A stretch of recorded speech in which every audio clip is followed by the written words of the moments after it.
Good afternoon. As always, I'll start with some reflection on our last performance. I think the thing that stands out to me in reviewing the game is the cliche that we live by, the standard is the standard. You know, those are just words. Oftentimes I tell our team through their efforts, they make those words reality. And I just thought Sunday was an example of that. We had a lot of young secondary guys who had an opportunity to ascend in some instances, to reascend in other instances. A guy like James Pierre has played some for us in the past and had taken a step back in terms of his role, and so it was an opportunity to reascend. I thought it was the same for Mitch Trubisky on offense, and I'm just so appreciative of their efforts and their playmaking. It's a mentality that we have here in Pittsburgh that we don't discount anyone, that everyone within our organization is viable, can be a significant component of success for us, can be a reason why we're successful. And that's the spirit in which we work daily, whether you're, a franchise quarterback or a captain or a practice squad guy. That's just a sentiment that we try to have at all levels. And when guys get an opportunity to ascend and make plays and positively contribute to a winning effort, it solidifies that. Hopefully it's inspirational for those that are still very much in development or waiting their opportunities. And there are going to be opportunities continually throughout a journey. And that's why we value that cliche and challenge our guys to make that reality repeatedly. Another thing that captured my attention regarding the game was the weighty down playmaking. You can, point to the third and long second half playmaking specifically by Chase Claypool, or you could talk about the short yardage playmaking on defense. We won the weighty downs. We converted some red zone opportunities into touchdowns. We warded off some red zone opportunities on the other side. The possession down game I thought was big. When you win the weighty downs, you put yourself in position to win the game, and we won our share of it, along with the efforts of guys that got an opportunity to ascend. I thought that those were the significant storylines, if you will, that produced victory. From an injury standpoint, Kenny Pickett's in the concussion protocol. It's my understanding that his work won't be limited in any way in preparation, and so we'll adhere to the protocol and we'll follow that and let that be our guide in terms of participation. I'll say this: if he's cleared to play, he'll play. He'll play quarterback for us. In the meanwhile, man, we'll ready ourselves. He'll be a full participant, is my understanding, tomorrow, and so we'll have him and Mitch working at the quarterback position. Steve Sims may be slowed a little bit by a hamstring that may slow him at the early portions of the week. James Daniels, an ankle. Miles Jack, an ankle. Okunjobi, a knee. Mason Cole has been in and out with that foot/ankle. May limit him, but we expect all of those guys to show. We've had some guys that's been out and are scheduled to participate on some level tomorrow. And obviously, as we push through the week, their levels of participation will be our guide in terms of inclusion. Cam Sutton, Minka Fitzpatrick, Witherspoon. We had a couple of guys that were in the protocol who are not yet received final clearance, but there's an anticipation there that they will.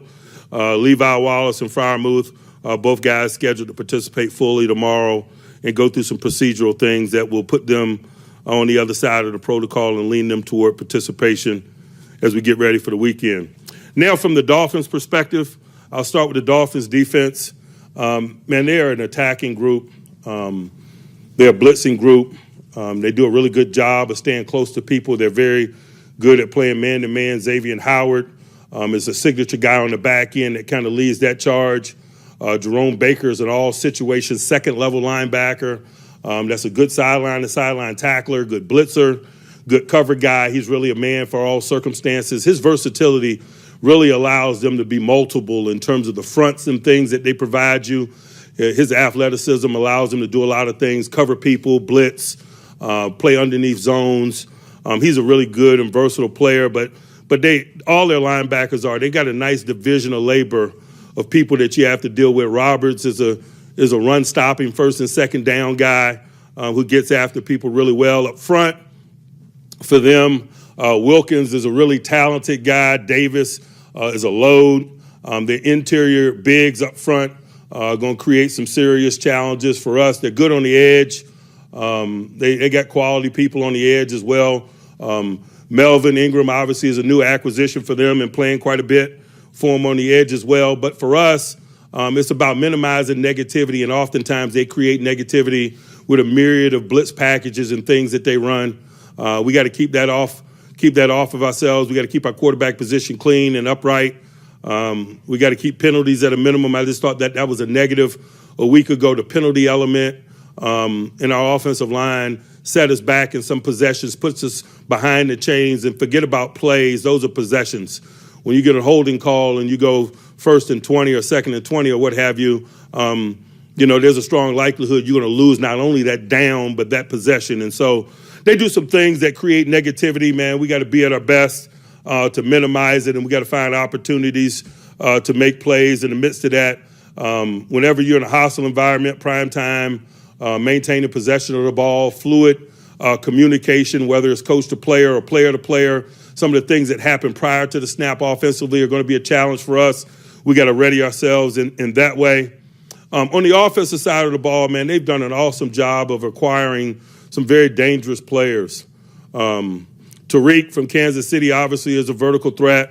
Waddle, they drafted in the first round a couple of years ago, is a vertical threat. Gesicki at tight end is a vertical threat. They've acquired Cedric Wilson Jr. in free agency from the Dallas Cowboys, another vertical threat. They've got some talented eligibles that we have to work to minimize. They stretch the field vertically. They do so very well. Their play-action pass game is awesome. Tua is very good at turning his back to the defense and coming up throwing. He's a lefty. He's mobile. Those variables provide some challenges that are a little bit different from a preparation standpoint and make him a difficult guy to replicate in prep. So we got some challenges there. They do a running back by committee. They did in San Fran. If you think about Coach McDaniels in his time in San Fran, they've always kind of been a running back by committee, but it doesn't mean that they're any less effective in terms of running the football. They're good on the interior. They're good on the perimeter. Gap schemes, zone schemes. They just got a wide variety of ways in which to attack you, and I see that on tape. I know they're excited about getting the cube back into the fold. For us, though, it's just about what it was a week ago, assimilating our talent, finding out what our individual and collective strengths are, and building a plan that highlights that while we work to minimize some known variables on their side.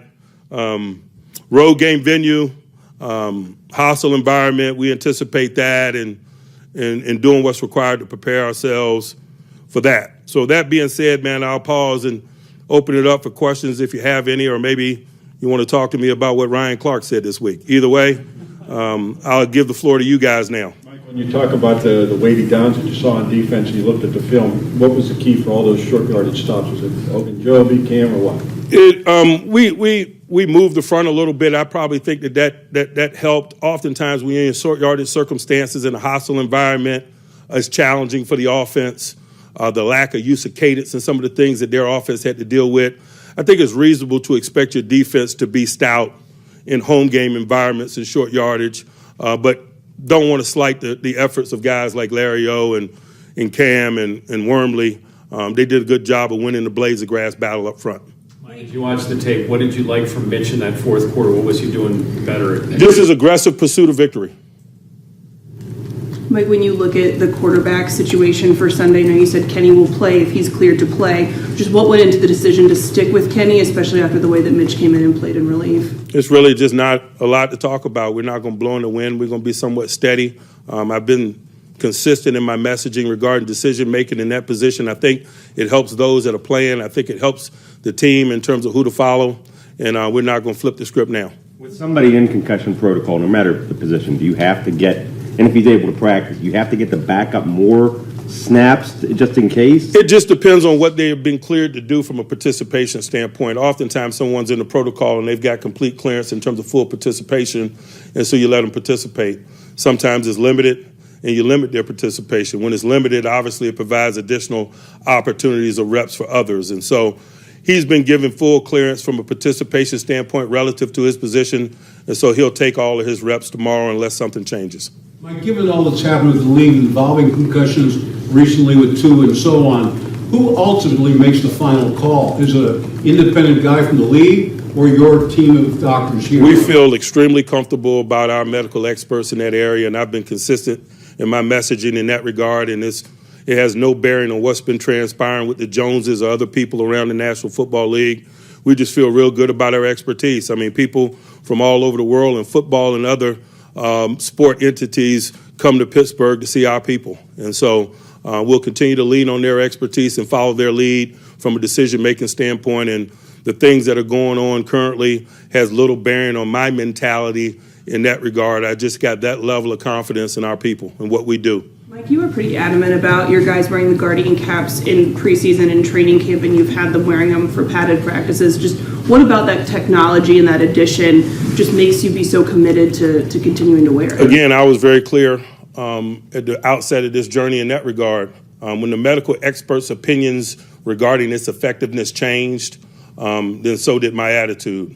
They talk definitively now about the reduction of concussion risk for those that wear them, and when both parties are wearing them, it doubles the reduction risk. And so when we got definitive information by medical experts, I didn't go to med school, I followed their lead, and I coach football. Could you see a situation where Guardian caps become standard use in game? Would that be something that I'm not going to speculate. I'm going to stay focused on this week's challenge, the Miami Dolphins. I'll let you guys kick that around. Mike, does the defensive approach change a little bit with the state of the league right now when it comes to concussions?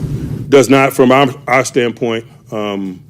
We talk about what we're allowed to do. We coach details. We coach these guys to be aggressive and play fast and fluid, and I don't know that that'll ever change based on how the game might be officiated or points of emphasis or initiatives. Mike, you talked about simplifying, the need to simplify things last week. Obviously, in the back end, with so many new guys, I assume that you might have had to do it anyway. Is there anything from that performance you can carry forward? I mean, is it just maybe we don't need to be intricate, we should just stick to what we do? I think every time you step into a stadium, you learn something about yourself, whether it's division of labor, use of people, or schematics. And if you're smart, you utilize that information moving forward for good. You mentioned at the outset of your comments the reascension of Pierre, the ascension of some other guys like for Wilson and Riley and Jackson. Did they do enough to maybe put themselves in the conversation for future usage, more usage when these players come back healthy? I think their individual and collective efforts is an asset to them and us moving forward. We'll make week-to-week decisions based on who we utilize, based on the people that are available to us and the matchup component and what gives us the best chance to win. It's great to have viable guys. It's great for guys to prove that they're viable. We'll see where that leads us. Like a lot of the guys we talked to in the locker room after the game said it was a true team win. It really felt like a true team win. How do you tangibly build on that going into this week? By winning again. And so there's nothing we can do about it today or even tomorrow or Thursday and so forth. We have good work days, good urgency, build a plan, and then step into a stadium on Sunday night and make that plan reality. Mike, I'm curious with Minka returning to Miami, just when was he a guy that first entered your radar? What was it about his skill set that was so appealing? Man, when he's at Tuscaloosa, but we realized that we didn't have a draft pick high enough to seriously consider him. But it didn't stop me from going to Tuscaloosa twice that year and kind of getting to know him. But that probably helped us in terms of making a quick decision about being interested in him. And that's why oftentimes in draft prep, we do our due diligence, whether something is realistic or not in terms of us being in position to do business with someone. He's just a quality player through and through on all levels. He's a professional. He can make plays anywhere you put him. He loves football. He's a good teammate. How much were you personally involved in the decision to trade for him? I mean, I'm involved in all our major decisions. I'm not going to, get too deep into that. I don't know what you're looking for there, to be quite honest with you. There's still the decisions. We make collective decisions, and we stand by them as a collective. What went into Terrell Edmonds' day against the Buccaneers? He led you guys in tackles, and he was the main veteran of the secondary to carry over. He was productive. We got him down around the line of scrimmage some. Being the only veteran in the group, I can't say enough about what he was able to do in terms of holding that group together on the field, doing a good job of communicating formally and informally. But I'd be remiss if I didn't, acknowledge that Trey Norwood is a unique communicator for a backup. He's a sharp guy. He's really good in that area as well, but I'm appreciative of Edmonds' efforts. After the game, you spoke somewhat admirably about Robert Spillane and what he was able to do playing different roles. I don't expect you to tell me exactly what he did, but what was he doing that was so unique or different? In some instances, he was representing the nickel. In some instances, he was representing a down safety or a box safety. I live by the philosophy, when you got red paint, you paint your barn red. You guys hear me make that cliche all the time. And what it means is, if we have unusual depth at a position, then we need to create schematics to highlight that depth. If we're thin at another position, we better create some schematics that minimize that lack of depth. And so we were running short in the secondary. We had all our regulars at inside linebacker. And so in some instances, through schematics, Robert was playing nickel. In some instances, he was playing box safety. And his versatility and the depth at that position allowed that to happen. And we're appreciative of his contributions. What allows him to be able to do that? He's a smart guy. Looking back at the film, obviously Devin Bush had the really, really pivotal play on the knocking the pass over the 2-point conversion. What did his performance look like? I'm sorry? What did Devin Bush's performance look like to you looking back at the film? Man, I thought his performance was really solid. I think it's been really solid and on the upswing all year. You talked about Waddle and Hill. They're both having the ability to stretch the field vertically for them. Are they more or less interchangeable in how they're deployed, or have they carved out more specific niche roles within them? I don't know, man. Ask Coach when you talk to him this week.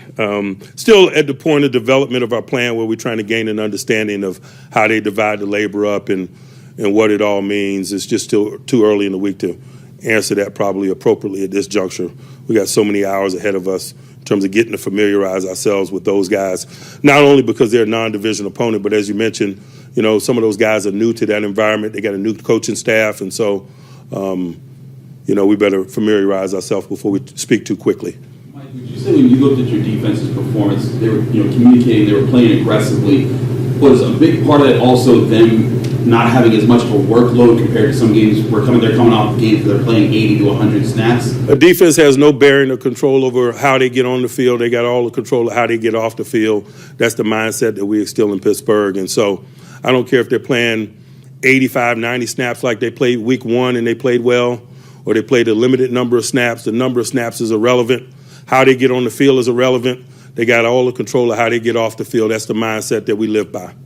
A win against Tom Brady in most instances would feel like a statement win. Did it feel like a statement win out there on Sunday? Like I told you guys before we stepped into that stadium, we'll be sometime working to get this stench off of us. It's not one good plan. It's not one good game. It's not one win. And I remain by that statement. I noticed you mentioned in your post-game press conference there, you mentioned the term in the state that we're in a few times. How would you describe the state this team is in? You guys tell me. We're in 2-4 trying to get right. And so we're doing what's appropriate. And we have an appropriate mindset. Is there something that stands out to you about the progression of Tua in his time in the NFL that's led to the success this year? Not really, man. He's a non-division guy. This is the first time I've seen him. And so I don't probably have that perspective that I might have with someone that I've been in the stadium with before or as a division opponent and things of that nature. How much of a resource can Brian Flores be then, given his history with the Dolphins? I'll say this regarding Coach Flores, because I know you guys want to make it a storyline all week. It is a useful resource, but in the coaching profession, we all feel it's overblown, to be quite honest with you. It's not about what coaches know. It's about what coaches can convey to players, and it's about what players can recall in an instant in the moment before a ball snaps. And so oftentimes you can sit around a classroom and a coach can provide quality insight and a player can nod in agreement. Yeah, I see that and understand that. But the minute they get on their feet and the bullets are about to start flying or a snap is imminent, those things become less relevant. And so I understand what you mean when you ask that, but we got to put together a good plan. Our players got to understand the plan. They got to go out and execute the plan, and very little of that has to do with where Coach Flores worked last year or his intimate knowledge of members of their football team, et cetera. This is a small fraternity, particularly at this level. Those storylines exist every week, and that's just our mentality regarding them. Mike, you mentioned that a lot of it comes to do with how he can convey things to players and how players recall it. Just through to this point, how have you seen him be able to communicate what's his style and how are players receptive to that and translating it into the game? He's a quality coach. He's a great communicator. You don't ascend in the business the way he has without having certain tools, and he has consistently displayed those tools since he's been here. But again, I don't think any of us are surprised by that. That's why we had so much excitement when we had an opportunity to acquire him. Mike, because he works with the inside linebackers, is a lot of what you did with Spillane because of Brian? No, I mean, a lot of it's because Spillane's smart. And you know, again, coach intelligence and stuff is less significant than is made out to be from time to time. It's about what players can retain and what they can execute under the fire that is competition.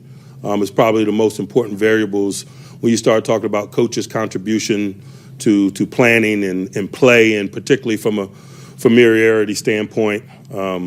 It just is what it is.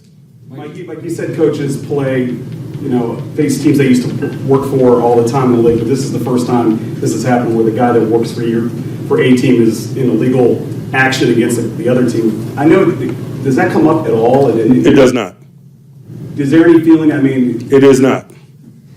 It's a non-factor. Whatever question you're about to ask next, it's irrelevant in terms of what we're doing here today in preparation for this game. It is a non-story for us. It really is. Mike, after the win, saw Najee Harris sitting there in his pads when pretty much everyone else had cleared out, and you told him, like, hey, Najee, we need you to go get showered and get some rest. What goes into his mindset that he's got to take things in so much? That's routine for him. Win or lose, he's always the last out. He's always reflecting and thinking about what transpired and trying to learn and grow from the experiences that transpired. He's a young guy, but he's still called to be a leader. He understands the gravity of where he is and the responsibilities that come with being him, and he's just always trying to get better, and that's just a component of his get better. Is that something that you see that resonates with his teammates? Like, they see that? I don't know that his teammates hang around long enough to really witness some of it, to be quite honest with you. It's usually me and him because it's usually me and him. Mike, you tempered your praise a little bit of Claypool after the game. I'm assuming that was by design. Is that just you want to see him be consistent over a period of time? I just expect him to do great things, and so that's why it was that. Do you notice the difference with Najee without the steel plate in his shoe? I don't know what you're talking about. I'm not going to acknowledge some of this medical tidbits that you tend to have from time to time. Anyone else? Mike, there's a report that there was an argument. Ryan Clark? No, actually not this time. There was an argument between Deontay Johnson and Mitch Trubisky in the locker room at halftime of the Jets game, and that led to, or was a factor in Kenny starting. Is there any truth to that, or was that something that did transpire? If it were, do you think that I would share it with you in this environment? Probably not. Our business is our business, and I understand in today's climate, oftentimes there's leaks. Our business get in the street, but I'm not going to acknowledge it or confirm it or deny it in these settings. I'm just not. I ain't got enough hours in my day for it. The things that happen among collectives from time to time is normal business. Everyone wants to win. If it transpired, it's good. It probably means there's a couple of guys that wanted to win. If it didn't transpire, it probably means that it should have, because we are aggressively pursuing victory, and sometimes that's emotional. Anyone else? Coach, Trubisky mentioned that there's a 24-hour rule for him about, win or lose, turning around and moving on to the next week. How critical is that for this coming week? I think that's critical for everyone. I know that, Monday morning when I pull into this lot, it's on to the next one, and I expect our team to reflect that. That's just standard business for us, regardless of circumstance. I know Calvin Austin's practiced for a couple of weeks. How has he done, and could he get it? I thought he improved a little bit last week. He knocked a little bit more of the rust off. We'll see what this week holds. We still got a little bit of time there in terms of making a determining factor about his inclusion. Anyone else? All right. Great. Thanks.